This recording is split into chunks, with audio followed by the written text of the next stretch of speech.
Yorkers know, walking around the city, it's rare to not see a street performance of some kind. Whether Central Park, Times Square, or even the city's subways, street performances are very characteristic of our city's artistic nature.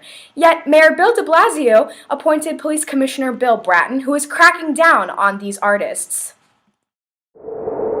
Bratton served as New York City Police Commissioner in the 1990s and is now returning to his seat, his focus once again being on his famed broken windows policy. Broken windows is the practice of controlling urban disorder by cracking down on smaller crimes, such as vandalism, performing in subways without a permit, and so on. The idea is that if the city is monitored in a strictly ordered fashion, safety will inevitably increase. However, this policy is viewed by many as somewhat outdated and not practical. Is this broken windows policy truly allowing for safer conditions? Or is it just hindering the artistic expression of many New Yorkers? Certainly, most street performers aren't aiming to cause urban disorders or unsafe conditions with their art. Every artist has a different backstory and thus performs in the public eye for a different reason. For some, it may be a sole source of income.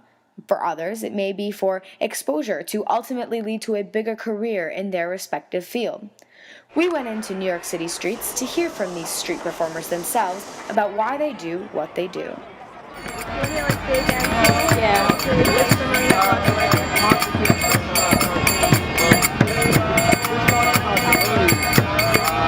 For us, this is like our community service, because it really does. I've noticed that this chanting, it's spiritual, and it actually creates a spiritual atmosphere, and people notice that, and they appreciate what we're doing.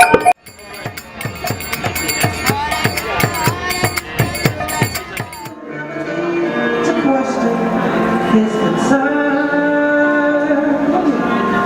so I can't keep up the precious love of God. Ooh, whatever love I get is strong and perfect love. So when you're in valley and your nights are cold and lonely, the darkest hour is just before dawn. Remember, nothing can separate you from God's love.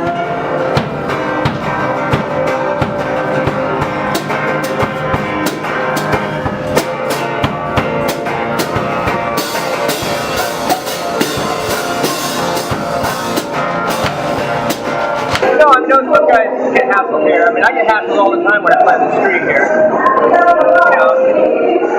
mean, I forget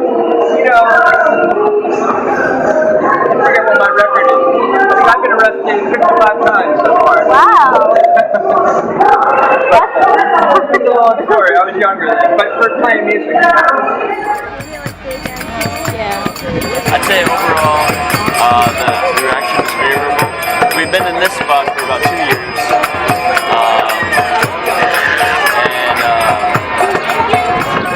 So we've spoken with the police, like in this area.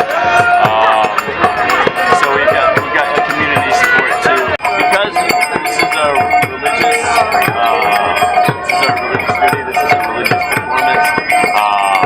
We have that sort of protection under the First Amendment rights. And we have our literatures. We're not selling them. We have a donation basket. You can make donations, and if they're interested in the literature, we have it available.